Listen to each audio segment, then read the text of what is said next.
Hi everyone, it's Kristal Knissen here. I'm wearing my Where's Wally shirt. At least that's what my friends call it, but I don't care, I like it. So last week I told you about Dr. Caroline Leaf, the cognitive neuroscientist, who did a talk in my area, and I went to the talk. I took down some notes, there you have it, and that's what I'll be sharing with you today.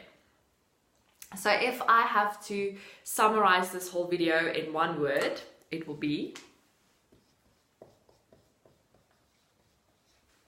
think. Okay, so let's get started. Most of us, well, pretty much all of us, have a brain. So the brain is the physical structure in your mind that sits inside your skull. You know when you watch Grey's Anatomy, that ugly part, squishy. And then we all have a mind. So the mind is what you can't see on Grey's Anatomy. That's kind of the intangible part, the part where your thoughts are happening.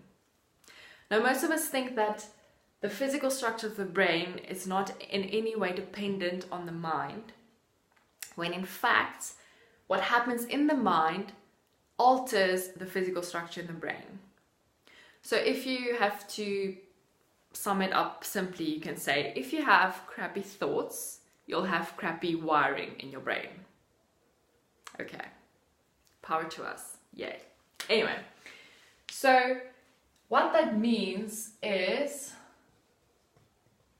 we are all the time in a state of genesis. Genesis is basically a fancy word for saying start. So if you use your mind correctly, you're always at the start of creating a new reality or a new way of where your thinking will go. And in us, we have a built-in mindfulness moment, I'm going to call it.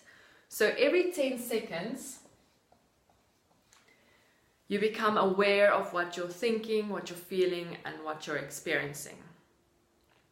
And that is actually pretty useful because a lot of the times when you are not aware of what you're thinking, this whole altering of the brain, etc. happens, and that's where we get to crap realities. Okay. Right. So the next thing is, most of you would say we have a lot of problems in the world. And some of the biggest ones are we have an identity crisis, we have a lack of motivation, we struggle to achieve our goals, we have chaotic thinking, so just a lot of things going on inside and we don't necessarily like what we're thinking.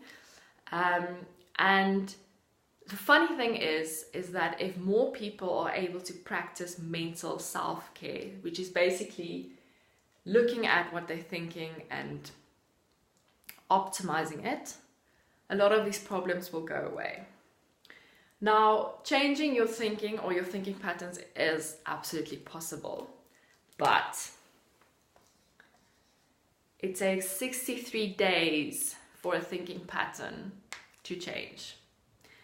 Now, as we are humans, and I myself, I'm not the best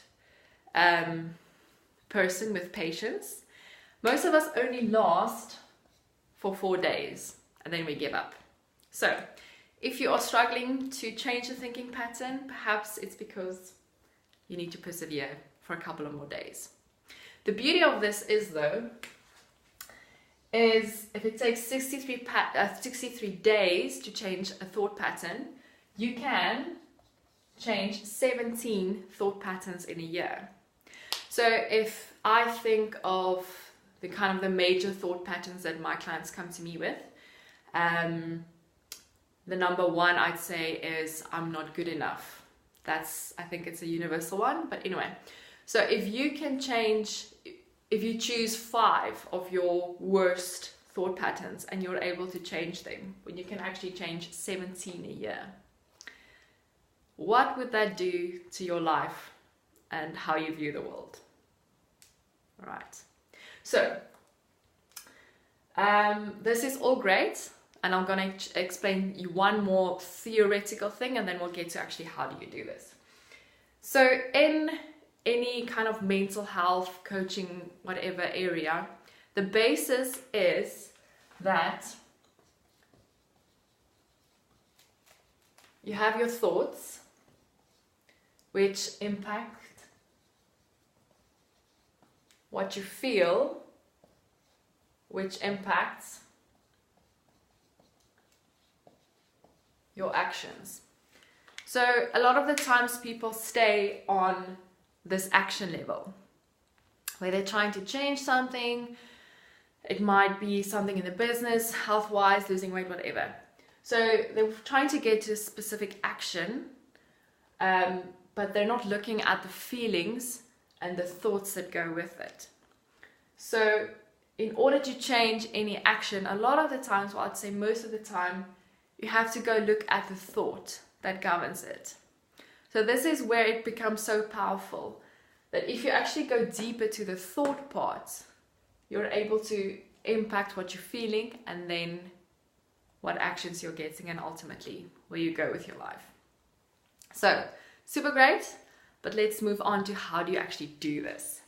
So Dr. Caroline has a 5-step process that she goes through, what she calls to detoxify your brain. I'm going to go through it quickly here.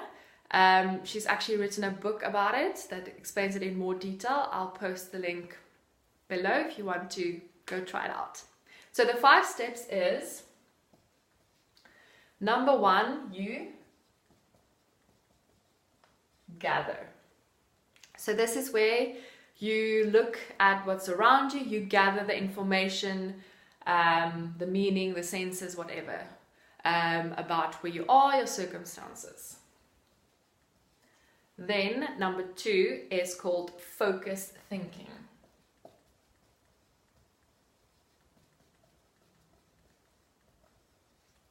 So focused thinking is where you take all the information that you gathered and you take it a level deeper. So you're in a way analyzing, you're laser focused into what are you thinking, what are you experiencing, and thinking what's behind this. What is this telling me? 3rd step is, let me just check. Right. So simply put, you write it down, you journal. And if you're not an active journaler, I super recommend it. It really kind of declutters your brain, gives you new insight, calms you down. But anyway, so in this step, you go from writing it down.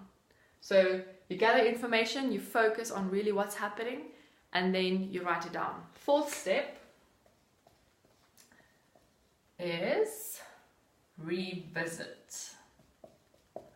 So revisit is you're in your circumstance and you revisit your thinking pattern. So you change it perhaps from A to B, and now you go and you say, okay, well, is this working? What can I change? What needs to be different, etc. And then the last step is actioned reasoning. So you put it into action. So a lot of times what people would do here is they would choose an action. So it might be washing the dishes or whatever, or a visualization, or choosing a word or an image or a scripture or whatever that anchors or triggers that better thought pattern to occur. So just going through the steps again: gather, focus thinking, write it down, revisit, and then action reasoning. Okay, so I hope this has been helpful to you. It really just reminded me again at how intentional I have to be with my thoughts, and the beauty is that you can change your thoughts.